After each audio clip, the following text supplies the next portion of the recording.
Vamos a dar inicio con este conversatorio que tiene como nombre los principales elementos para una política en salud mental. Entonces, como ya nos decían, nos acompaña Manuel y también nos acompaña el doctor Chávez. Entonces, y con ellos vamos a iniciar con una dinámica en donde vamos a hacer una pregunta inicial que va a ir dirigida a Manuel y posteriormente vamos a proceder con el doctor y vamos a finalizar con el micrófono abierto para los participantes que quieran realizar sus interrogantes. Ok, en ese caso, Manuel, tomando en cuenta que en mayo de 2023, principalmente el Instituto Nacional de la Salud presentó una encuesta nacional sobre salud mental. Entonces, es importante conocer cuáles son los hallazgos que se brindaron a partir de la misma. Buenos días, gracias por estar aquí en el conversatorio, también aquí el doctor Chávez. Efectivamente, una de nuestras preocupaciones como Fundabungo es que no vemos una política de salud mental como tal que integre o que tenga esa intención de parte del Estado, y vemos que sí vamos teniendo más evidencia, ¿no? El estudio de la FES ya nos da una evidencia en el área educativa y en el área de niñez, evidencia que estoy hablando a nivel estadístico, ¿no? Porque si hay de ciencias de la salud, creo que mucho más, ¿no? Y vemos que esta encuesta de salud mental que ha realizado el Instituto Nacional de Salud nos aporta también esa mirada de la dimensión de la problemática, ¿no? Quizás aquí una acotación, es como de las primeras, no tenemos cómo medir hace 10 años cómo era la salud mental, es decir, yo no puedo decir si este problema era igual, se ha mantenido o es peor. Pero esta encuesta de salud nos da datos muy interesantes sobre niñez, nos habla sobre problemas de conducta, la prevalencia de estos problemas de conducta, sobre hiperactividad, sobre la dificultad del manejo emocional, que también un poco lo veíamos en la investigación anterior, sobre estados de depresión, de ansiedad, no solo en niñez, sino también en adultos mayores, adicción a videojuegos, adicción a tabaco, alcohol, entre otros, ¿no? Entonces, lo que vemos positivos es esta herramienta que creo que es importante para definir cualquier política, es saber por dónde deberíamos de empezar o cuál es la dimensión de los problemas que estamos afectando, ¿no? Gracias, Manuel. De hecho, escuchando acá ya un poco de las poblaciones también que, por lo que veo, se ha logrado como tener como resultado con quienes han trabajado, ¿verdad? A través de la encuesta. Entonces, tomando también acá como preámbulo el hecho de que nuestras juventudes, nuestros niños que están dentro de las escuelas, nuestras comunidades, pues se ven bastante afectados por el término que hoy conocemos como bullying. Entonces, anteriormente, quizás hace muchas décadas atrás, no teníamos como la conceptualización y podíamos decir, ¿verdad? Era bullying lo que estábamos sufriendo quizás nosotros o nuestros papás, pero ahora sí. Entonces, a partir de ello y tomando como preámbulo esto, ¿qué información entonces nos aporta la encuesta? ¿Se ha tomado en cuenta el bullying que sufren nuestros niños, jóvenes y adolescentes? Entonces, y si es así, ¿qué aporte nos da la encuesta? Aquí hay un dato que nos llamaba mucho la atención, o esta medición anda alrededor del 15%. ¿Cómo lo mide la encuesta? Le pregunta a adolescentes y adultos, y para el caso de niños son los padres los que responden. Entonces, para el caso de niños de 5 a 12 años, el 15.3% reporta haber sufrido bullying en su escuela, o acoso escolar, como también se suele conocer, ¿no? Es el acoso entre padres. Y cuando se le preguntó a adolescentes, el 15% de la población dijo haber sufrido bullying. Entonces, sí son incidencias a mi criterio un poco altas, o sea, bastante altas, o bueno, tienen ahí varios temas culturales que hay que hacer, pero está dando esos indicadores de incidencia más altos, sobre todo en el área urbana, sube un poco, 17% para los de 5 a 12, y si miro bien, 15,9% para los adolescentes, ¿no? Entonces, junto a esto también habla de otras problemáticas de la niñez, ¿no? Como el manejo emocional o problemas de conducta. Bueno, hablan problemas de conducta en general, lo miraban en los niños de 5 a 12 del 19,7% y en los adolescentes del 5,3%. Hablan de hiperactividad, que también es otro dato que, solo déjenme buscarlo porque no les quiero dar el dato erróneo. O sea, llama la atención, ellos utilizan escalas, ¿no? A nivel estadístico, no es lo mismo que un psiquiatra o un psicólogo pueda diagnosticar. Al final es el Instituto de Salud quien maneja estas escalas, las toma de escalas internacionales, pero que pueden medir a una gran alta proporción de la población, y ellos califican entre normal, límite y anormal. Entonces llama la atención que para niños de 5 a 12 años los padres calificaban que el 42% tenían conductas de hiperactividad bajo esta escala. Realmente este es el reporte de los padres en base a una escala, no es el reporte de un psicólogo o de un psiquiatra, ¿no? Pero sí llamaba la atención ese reporte de parte de los padres, y un 9% de los adolescentes. En este caso los adolescentes son ellos mismos los que hablan de la escala. Entonces también son temas que nos llamaban la atención. También hablan de problemas de compañeros o víctimas de burla. A diferencia de bullying, la encuesta utiliza la frase víctimas de burla de otros pares, y el 20.4% de los niños decían haber sido víctimas de burla, y el 11.2% de los adolescentes. Entonces nos empieza a dar un dibujo, y creo que preguntaba antes a alguien de los medios cuál es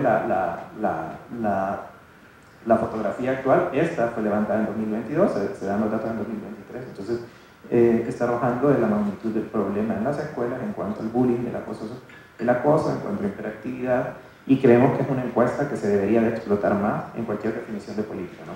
Por lo menos para poder saber de qué magnitud es el problema que estamos hablando. Por supuesto, de hecho creo que también acá nos lleva al punto de también llamar a las diferentes instancias, ¿verdad? Que estos datos llaman la atención y hay que empezar a trabajar en función de ellos, son nuestros niños, jóvenes y adolescentes. Y retomando un poco, de hecho, lo que veíamos justamente en la presentación anterior, veíamos el hecho de que se llama la atención a trabajar esa derivación de casos, esa atención. Entonces, para poder identificar, no solamente hablando de la sensibilización de nosotros que estamos como espectadores, también llamar a la acción, y de hecho también tener como esa ruta de trabajo, que es sumamente importante. De igual manera, al principio usted mencionaba, Manuel, que hablaba un poco sobre el alcohol, el consumo de tabaco, sustancias psicotrópicas. Entonces, en función de ello, y tomando también como preámbulo, ¿verdad? Que aquí ya vamos marcando un poco, de hecho, hasta las diferentes poblaciones que veo que también contempla la encuesta, en donde vemos que todo viene arraigado, y aquí ya en su momento lo vamos a ver con el doctor Chávez, alguna situación traumática quizá, algún estrés crónico que hemos pasado, que siempre son afecciones que tenemos en cuanto a nuestra salud mental. Entonces, partiendo de ello, de hecho, vemos si la encuesta, entonces, qué evidencia o qué aportes nos da en función del consumo del alcohol, tabaco o sustancias psicotrópicas. En efecto, le preguntan a las personas sobre el alcohol, y la encuesta hace una medición del riesgo de abuso de alcohol. Y dice que para riesgo moderado, alrededor del 22% adultos y 22.4%, si no me equivoco, para adultos mayores, es el riesgo moderado. Ya el riesgo alto anda alrededor del 2.4%, ¿no? Entonces, si hay 20% es una proporción significativa, lo califican como riesgo moderado, pero sí ya nos está diciendo un quinto por lo menos de la población salvadoreña tenemos algún riesgo moderado de abuso de alcohol. De los que consumen, perdón. Y de los que consumen tabaco, el riesgo moderado es mucho más alto, es del 92%, es decir, que una vez se consume el tabaco, el riesgo del abuso aumenta. Ese sería el riesgo moderado. El riesgo más alto es menor, alrededor del 2%, ¿no? Y sobre sustancias psicotrópicas sí es bastante menor, no sé ahí el tema de la respuesta, porque hablan de cannabis, cocaína, anfetaminas, con esa palabra siempre tengo problemas, pero andan alrededor del 6% el riesgo moderado y un porcentaje más bajo, ¿no? Aquí siempre nos queda la duda de la respuesta, porque al final es encuestas, pero sí nos están hablando de un riesgo de abuso. Vemos el alcohol, aunque sea moderado, es bastante alto la proporción de los que están en moderado. Una vez para los que consumen tabaco, su riesgo de abuso sí es mucho más alto. Y vemos ahí una proporción menor en el resto de sustancias psicotrópicas, que aunque es menor, pero es 6% de la población, o sea, no es creo, un tema despreciable. Ok, de hecho, también se mencionaba ahí otro tema, vemos que también parte de los jóvenes, los niños y adolescentes, que es parte de lo que se centra también, y de hecho está haciendo un poco de complemento con lo que veíamos en la presentación anterior, y con base un poco también a la experiencia que nosotros como Glasswing hemos tenido en territorio. Hemos visto también marcado el hecho del incremento, y que de hecho también hay estadísticas que nos dicen, ¿verdad? Siempre en función de las afecciones a la salud mental, el índice de suicidio en casos de niñez, adolescencia. Entonces, partiendo de eso, ¿qué aportes o hallazgos se han tenido en la encuesta? No sé si lo han tomado, y si es así, ¿qué aportes tenemos sobre los riesgos suicidas? Sí, la encuesta tiene una medición de riesgo suicida, así no desconozco tanto la escala, pero ellos utilizan la escala Columbia para evaluar el riesgo suicida y obtienen que el riesgo suicida es alto del 1.3% en la población de 18 a 64 años, y en los adultos mayores alrededor de menos del 1%, ¿no? 0.9%. Moderado también anda alrededor de 0.9 para las personas de 18 a 64 y de 0.3 para los adultos mayores. Estamos hablando aquí de riesgo suicida, entiendo que es la parte última de muchos temas de depresión, pero sí tenemos niveles altos de depresión, si no me equivoco, en adolescentes alrededor del 20% mide la encuesta, y también depresión importante en las personas adultas mayores, que creo que es otro tema que también hay que tomar atención en que, bueno, nos hemos centrado mucho en la evidencia en la niñez, pero creo que tenemos que avanzar en los temas de salud mental de las personas adultas mayores, que tampoco cuentan con una política per se del Estado de cómo abordar sus problemas y mucho menos sus problemas de salud. Gracias. De hecho, hemos tenido un preámbulo también con base a los instrumentos que para el resto de instituciones también como nosotros es de suma importancia todos estos instrumentos que se van realizando, porque también son la base para seguir avanzando nosotros con ciertos programas que van en atención de hecho también a la población. Como también un poco el conversatorio trata sobre elementos, digamos, clave para poder crear una política en salud mental, entonces en ese sentido me gustaría, doctor Rafael, aquí poderle preguntar ya un poco más, teniendo como en contexto lo que hemos conversado con Manuel, de cómo se ven, por ejemplo, vemos ciertas poblaciones también marcadas, vemos ciertos elementos también que están ahí, como el consumo de alcohol, el tabaco, el bullying, el hecho del riesgo suicida. Entonces, me voy a centrar más en el hecho de poder conversar con usted con respecto a elementos, tomando como parámetro eso, que podamos incluir dentro de la creación de una política en salud mental. Entonces, partiendo en eso, me gustaría conocer de usted ¿qué modelo de atención considera usted en cuanto a la salud mental debería de incluir una política acá en El Salvador? En primer lugar, todos buenos días, un gusto. Yo creo que para comenzar respondiendo la pregunta tenemos que tener claro, yo creo que todos sabemos que efectivamente sí existe una política de salud mental del año 2011, tenemos una ley de salud mental del 2017. Realmente en esta política de salud mental se establecen 3 grandes grupos poblacionales sobre los cuales se tiene que trabajar. El primero es precisamente todos los que estamos acá, todos los que están afuera, todos los ciudadanos. En estas personas, en cada uno de nosotros, se tienen que desarrollar, según la Política Nacional de Salud Mental, estrategias que vayan encaminadas a básicamente 2 elementos: promover y prevenir. Promover a través de actividades que vayan encaminadas precisamente a fortalecer factores protectores en cada uno de nosotros. Eso incluye habilidades, destrezas, pautas de comportamiento que sean positivas, como ejemplo el ejercicio, una dieta, higiene del sueño, etc. Los factores de prevención precisamente son para alejarnos de todas aquellas situaciones negativas o adversas a nuestra salud. Ejemplo, el consumo de sustancias. Entonces, ahí es donde nosotros podemos ir articulando parte de la encuesta precisamente con lo que ya está plasmado en una política de salud mental. Entonces, ese es el primero. Lo que tendríamos que evaluar es el impacto precisamente de esas acciones que deben llevarse a cabo precisamente en el fomento de la promoción y prevención en factores de riesgo y factores protectores dentro de nuestra salud mental. El segundo grupo poblacional son las personas que están en estado de vulnerabilidad. En estado de vulnerabilidad son aquellas personas que están pasando por crisis psicosociales. Ejemplo, ante la situación de desastre que tuvimos por el COVID, pero también podemos hablar de desastres naturales. personas que son de alguna manera u otra forzadas a tener que emigrar. Son otro grupo poblacional muy importante, inclusive la encuesta de Cumbres, de la que hicieron mención, toma en cuenta precisamente el factor de migración, y es un factor social que es muy importante para países de Latinoamérica, principalmente estamos hablando de nosotros de El Salvador.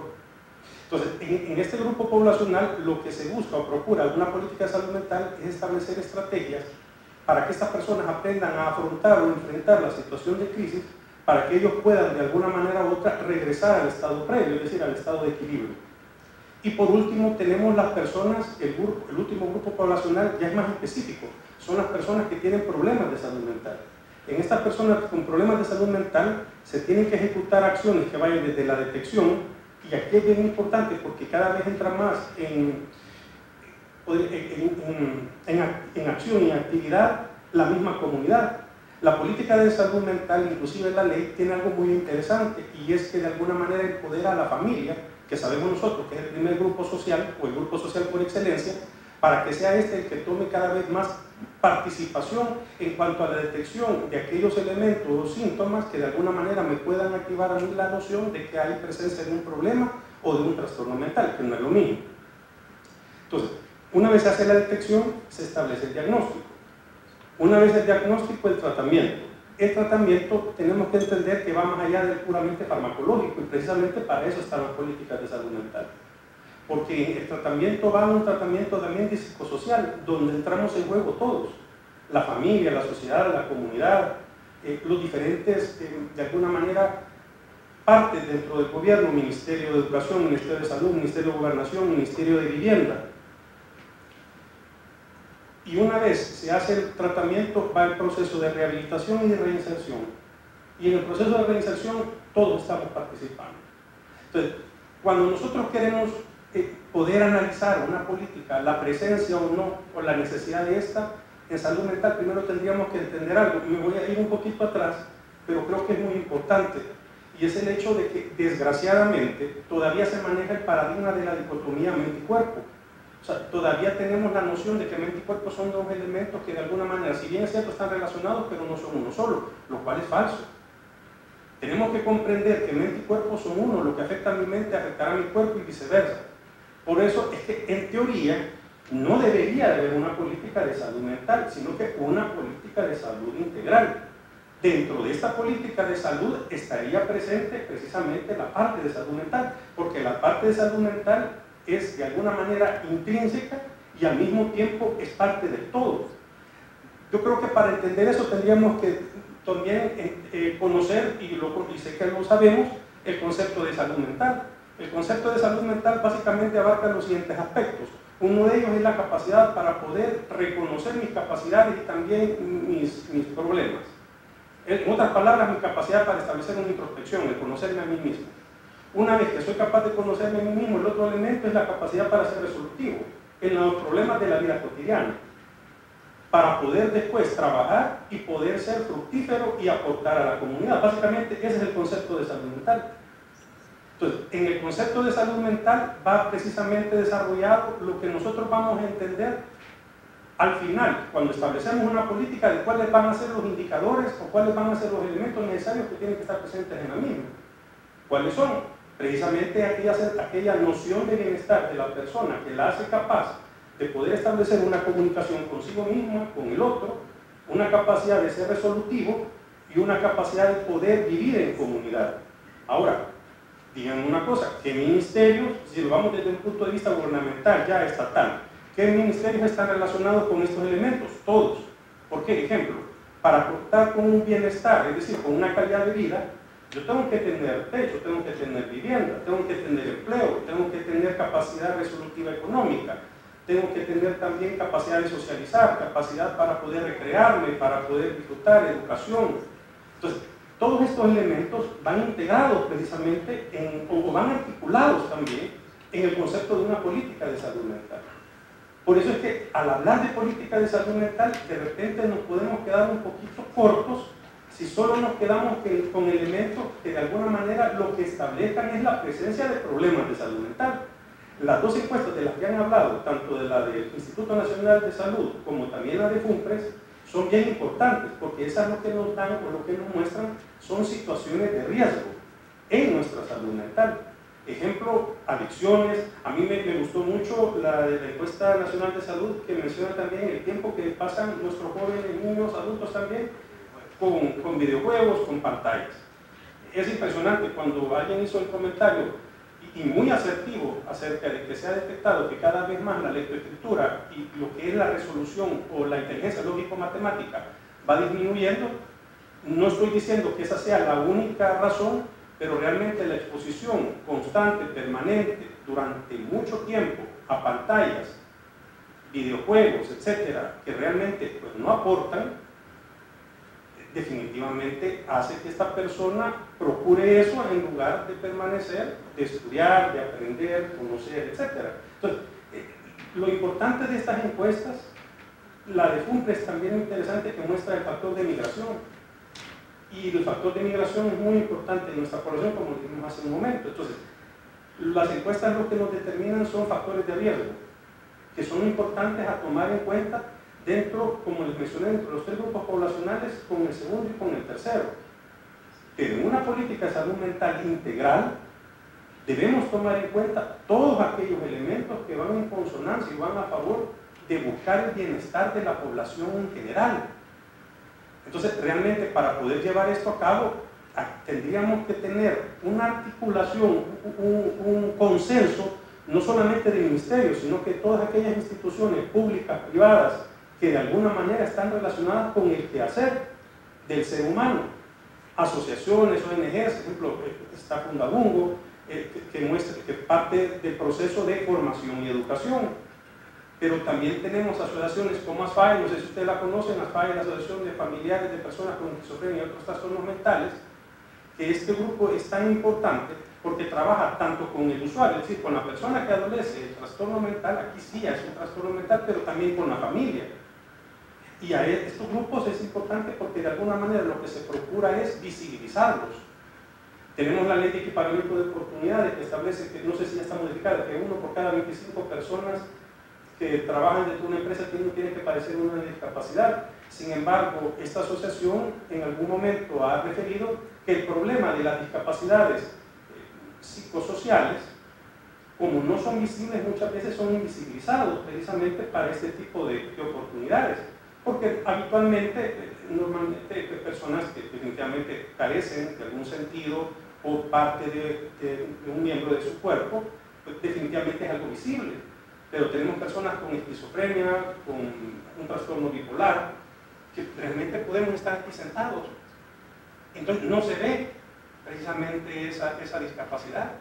Y sin embargo esta persona, cuando va a solicitar un empleo, y durante la entrevista se le pregunta si es honesto, va en detrimento de la posibilidad de que sea dada una oferta, que se consume un empleo. Entonces, al hablar de política es algo realmente tan complejo que lo ideal sería definitivamente que estuvieran diferentes personas o representantes y que cada uno fuera dando su aporte para poder definitivamente ahí hacer una sumatoria de elementos para ya poder concretizarlo. El problema con nuestras políticas de salud mental es que de lo que sí carece es de una capacidad de operacionalización, pero el problema de la operacionalización consiste en que de alguna manera está relacionado en que, como ya dijimos, esto es bien amplio y articularlo es bien complejo porque se necesitaría un liderazgo que en teoría lo lleva el MinSal. Entonces, eso es por una parte. La otra es el financiamiento. Esto no es barato, esto es caro y de alguna manera tendríamos que revalorizar muchas políticas. Por ejemplo, la política de agua, de vivienda, empleo, etc. Eso es lo que yo puedo aportar, realmente es muy amplio. Gracias, y de hecho ha sido bastante valioso el aporte, también para poder entender, ¿verdad?, cómo funciona todo. En ese sentido, hablando también un poco que el involucramiento que tienen que tener otros ministerios, otras instituciones, pero si nos centramos ya directamente en cuanto al sector educación, por ejemplo, y también lo vamos a ir a la parte del sector de salud pública. Entonces, cuáles tienen que ser, cuál tendría que ser, mejor dicho, el papel. Ya hablando de estos, en función un poco de lo que hemos venido hablando con las encuestas que hemos visto, los instrumentos que tenemos, las investigaciones, donde vemos que la población de niñez, adolescencia, está siendo bastante afectada. ¿Cuál es el papel que tiene que tomar? Es un papel complementario. Quienes somos los primeros que estamos llamados a brindar, a dar, a proporcionar a los niños, niñas y adolescentes el soporte emocional, las habilidades blandas que todos conocemos, a donde entra inteligencia emocional, comunicación asertiva, resiliencia, de todo lo que se ha estado hablando, en principio es la familia. El núcleo social por excelencia siempre va a ser la familia. Ahora, una vez la familia realiza la labor que debe, entonces entra en juego precisamente el segundo grupo de socialización y de integración, que es la escuela. Hace poquito, dentro de las observaciones tan interesantes que observé en la parte previa, estaba la opinión de un adolescente que requería la presencia de un psicólogo en todo centro educativo. Eso es ideal, sí, eso es ideal. ¿Real? ¿Posible? ¿Asequible en este momento? No. Pero ¿qué es lo que sí es real, posible y asequible? Es que se formara a los docentes en estas habilidades blandas para que ellos tuvieran la capacidad, primero, de poder detectar problemas de salud mental y de también poder realizar intervención, lo que podríamos decir intervención en crisis de primer orden, porque la intervención en crisis de primer orden la realizamos todos los que estamos aquí presentes. Es el primer soporte que se le brinda a la persona ante una situación de riesgo, ante una situación crítica. Entonces, ¿quiénes harían eso? Por eso digo que esto es articulado. Ahí entra el Ministerio de Salud. Entonces, al capacitar a los docentes de esas habilidades blandas, de esa capacidad, de esa sensibilización para poder detectar problemas, ellos tendrían más capacidad para poder atender necesidades socioafectivas de los niños, niñas y adolescentes, y al mismo tiempo la capacidad resolutiva para poder referir a estos a un nivel ya resolutivo en cuestión de salud para poder ser tratados, que precisamente son las unidades de salud. Las unidades de salud, muchas cuentan con psicólogos, que sería el primero que capte para empezar ya a tratar el problema. O sea, dentro de la política de salud mental, si hay algo que está y que es muy importante, es el hecho de descentralizar la salud, en este caso la salud mental. En otras palabras, quitarle ese poder y esa necesidad de internalizar al paciente o de institucionalizar a la persona. Entonces, lo que se procura es que en la comunidad misma se dé el proceso de detección, atención y el proceso también de reinserción y rehabilitación dentro de la comunidad y en este caso dentro de la misma familia. Pero ¿qué problema tenemos cuando en nuestras mismas familias lo que tenemos es rechazo, es marginación? ¿Qué problema hay cuando en nuestras mismas familias tenemos, desgraciadamente, y lo dijo una compañera, y es muy cierto, la pérdida de uno o de ambos padres o tutores responsables? Digo tutores responsables porque no necesariamente nos criamos con nuestros padres, nos criamos con tíos, abuelos o en un hogar de acogida, etc. O sea, hay una persona adulta que de alguna manera u otra es mi tutor. Entonces, si esta persona adulta responsable de mí no es capaz de brindarme protección, cuidado, atención, amor, esmero, entonces difícilmente se va a desarrollar en mí capacidades adaptativas y resolutivas que van a favorecer mi autoestima y mi capacidad para interactuar en el medio. Es cierto que tampoco no puedo venir a pedir a un maestro que resuelva algo que en la casa no se está dando. O sea, pero esto hay que tenerlo de una forma bien amplia para poder distribuir responsabilidades también de forma adecuada. Entonces, una vez nosotros capacitáramos a los docentes en lo que hemos hablado, ellos tendrían mayores habilidades y destrezas y se podría dar bastante lo que se denomina la educación inclusiva.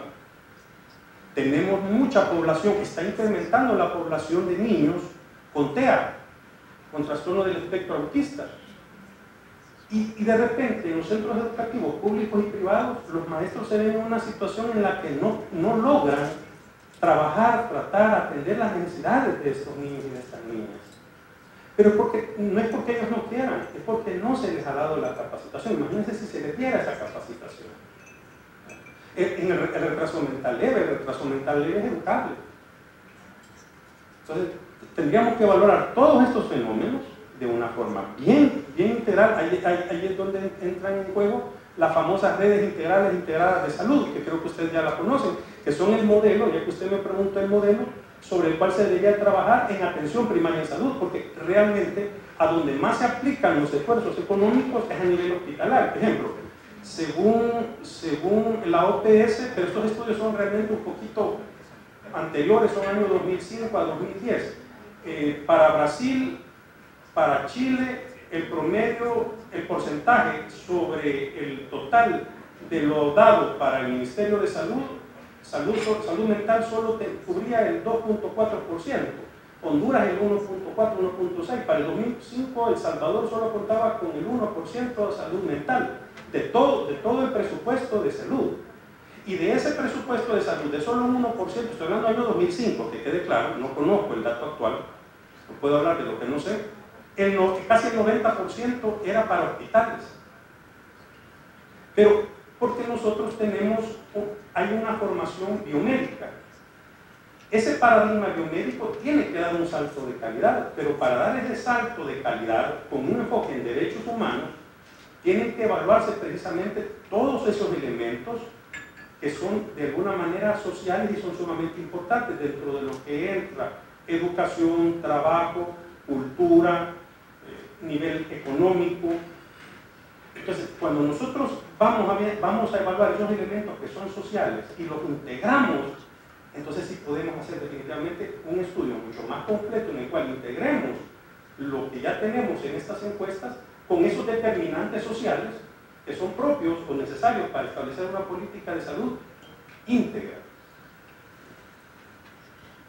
Entonces podríamos decir, bueno, vamos a tratar acá de hacer como un pequeño resumen y hablamos de una sensibilización también, que creo que es importante, hablamos de la parte formativa también que genera capacidades y también hablamos de, que creo que es sumamente importante, el apoyo basado en la comunidad.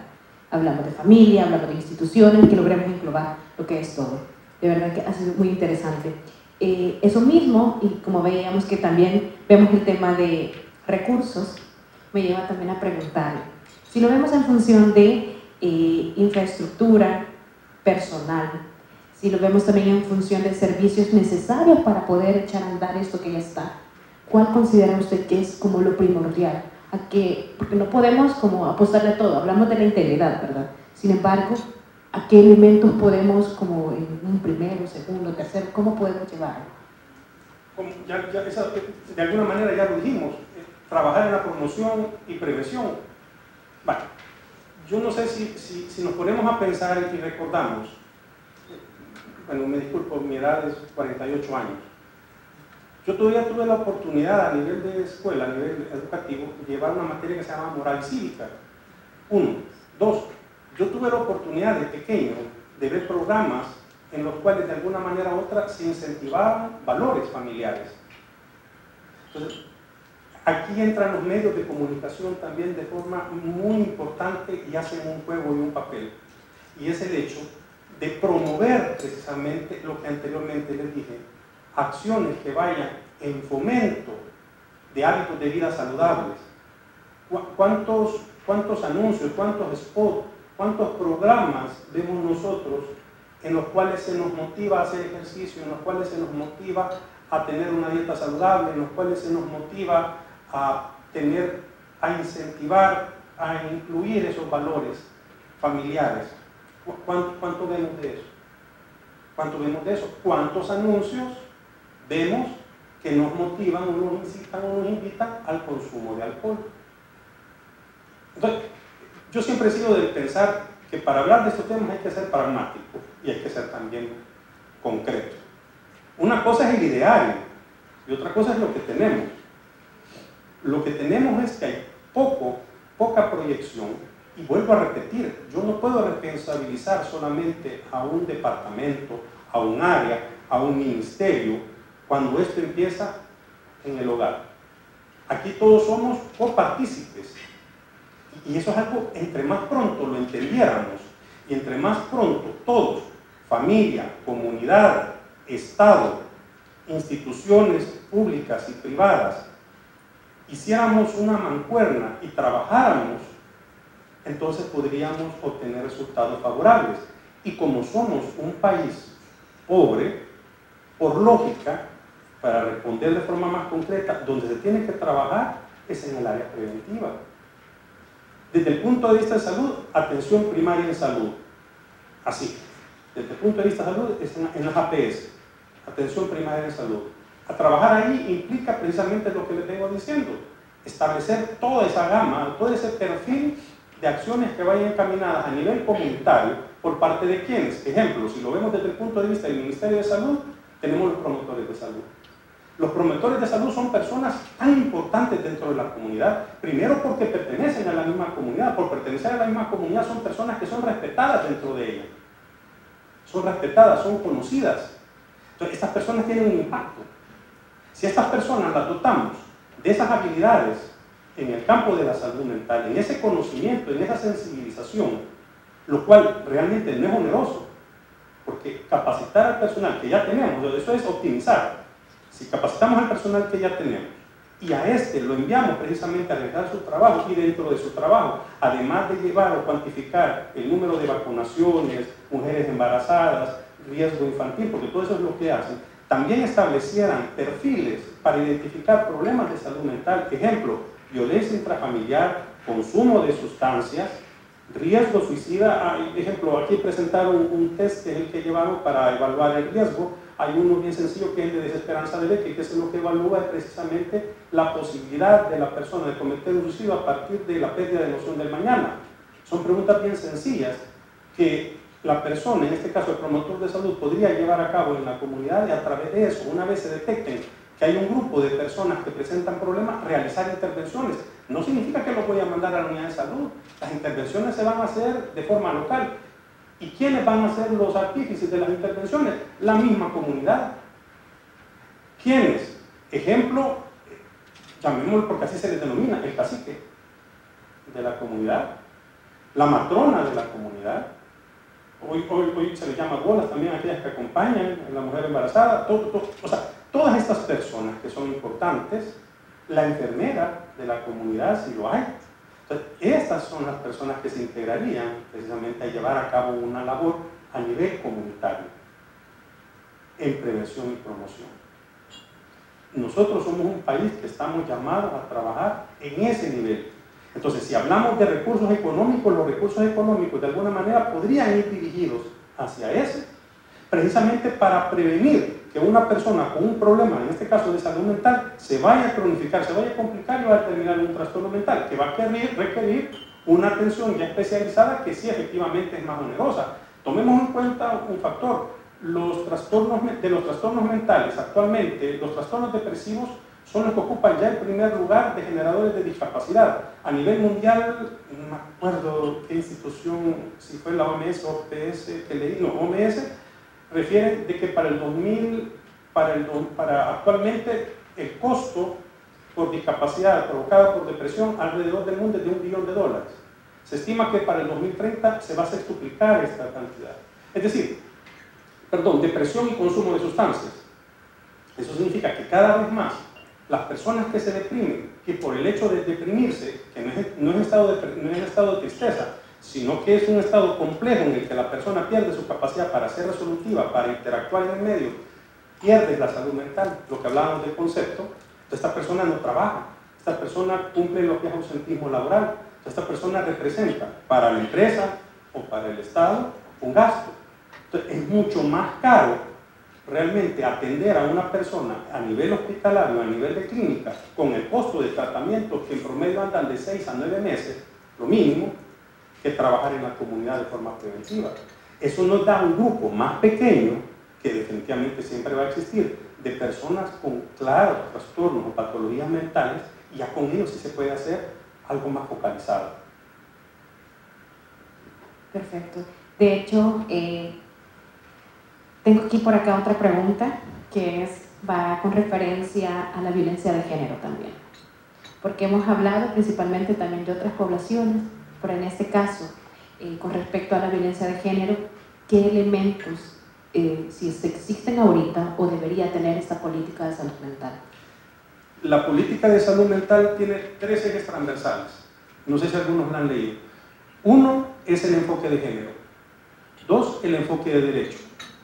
Me voy a quedar con el primero, porque en el enfoque de género lo que establece, según la Política Nacional de Salud Mental, vuelvo a repetir, año 2011, es precisamente establecer las necesidades tanto de población masculina como población femenina para, en este caso, disminuir o procurar en lo posible los niveles de violencia intrafamiliar.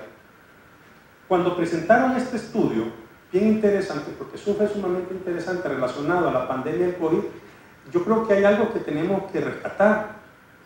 Con la pandemia, con el hacinamiento en el que estuvimos expuestos, se generó un problema también en salud mental en cuanto al incremento de la violencia intrafamiliar. Porque, lógico, teníamos en una misma casa, acuérdense que nosotros los salvadoreños vivimos hacinados. Entonces, teníamos en una misma casa, teníamos al violentador y teníamos a las víctimas de violencia conviviendo permanentemente. Entonces, los casos de violencia intrafamiliar se aumentaron durante la pandemia. Eso es un factor relacionado a también los trastornos emocionales, principalmente trastornos de ansiedad y trastornos del sueño, que son de las principales patologías que se desencadenaron posterior a la pandemia. De ahí hay otras, trastornos de postrauma, etc.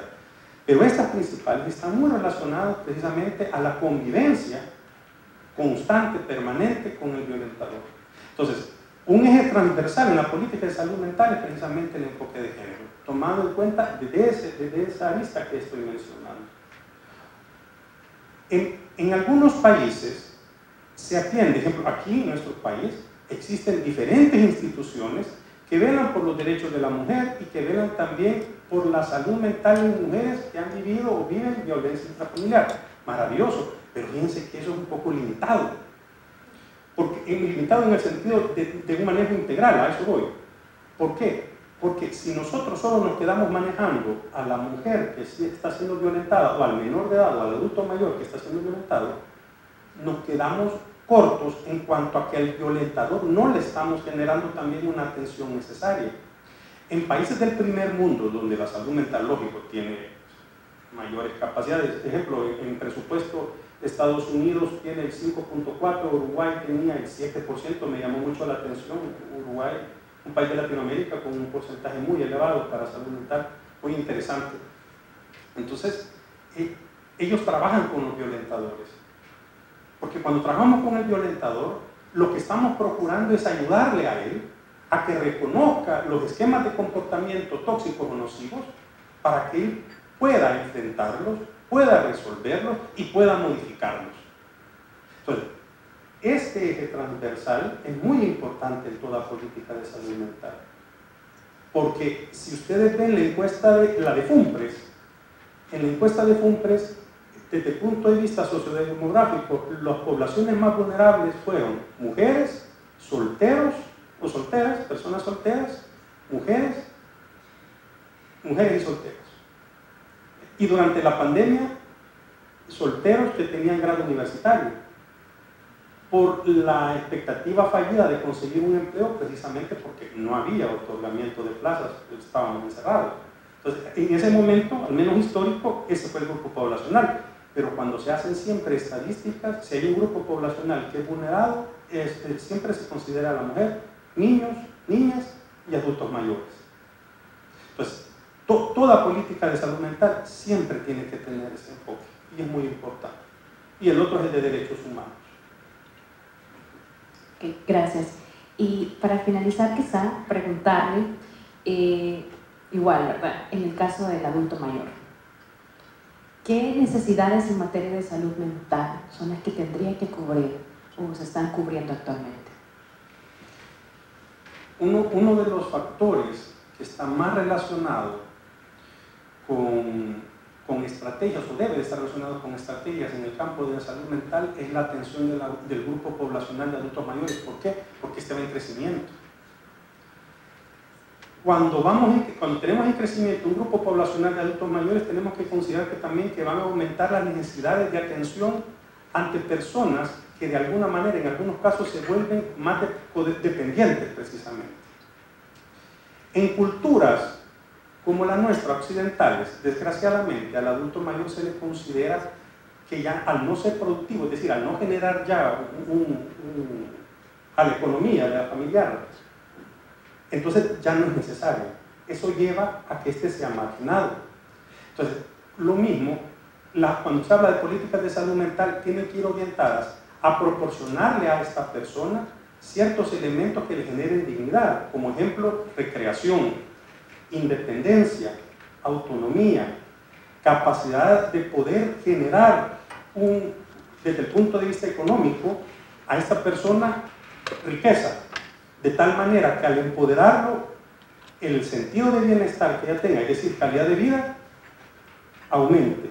Por lo tanto, va a ser un factor protector de su salud mental, pero también entra en cuenta los espacios físicos para que esta persona adulta mayor pueda transitar libremente con seguridad. Yo creo que todos conocemos la pirámide de Maslow. La pirámide de Maslow es una forma bien sencilla para ejemplificar cómo las necesidades del ser humano van escalando hasta que se llega a la autorrealización, que es algunos lo que le llaman la felicidad, otros le llaman el nirvana. El punto en esto es que la primera, podríamos decir, escala, la primera grada, son las necesidades básicas. Ahí entra alimentación. Entonces, estamos cubriendo las necesidades básicas de nuestros adultos mayores, las de sobrevivencia primero. Una vez se cubren esas necesidades de sobrevivencia, hay que valorar las otras, que son las que entran en juego, como la integración, la socialización, la capacidad de ser independiente y de lograr precisamente logros, valga la redundancia, que lo hagan sentir satisfecho con su propia vida, y al lograr eso, obtener en la persona una calidad de vida suficiente para que ésta pueda decir que goza de salud mental. Entonces, ¿qué es lo que necesitaríamos? Necesitaríamos crear espacios para que estas personas se pudieran expresar, para que estas personas se pudieran desenvolver, para que estas personas pudieran trabajar, para que estas personas se pudieran recrear, para que estas personas pudieran, ejemplo, para que estas personas pudieran ser sujetos de crédito. Un adulto mayor no es sujeto de crédito en la banca. Entonces, el hecho que nosotros podamos generar eso implica para la persona una sensación de seguridad y bienestar. Entonces, todos los elementos son los que entran en juego. Y eso me recuerda un caso que, bueno, ha pasado en mi familia, lo comento. Bueno, un familiar mío está ya por jubilarse, ¿verdad? Entonces, y en lugar de la jubilación, ser para él como la alegría de ya terminó mi proceso, que creo que tendría que ser así, visto así, o sea, ya mi vida laboral, tengo ya mi colchoncito, si lo vemos así también, para poder proceder. Entonces, nada más está, eso justamente me recuerda, tuve la conversación y me dice, dentro de cierto tiempo, días, ya va a ser mi último día laboral.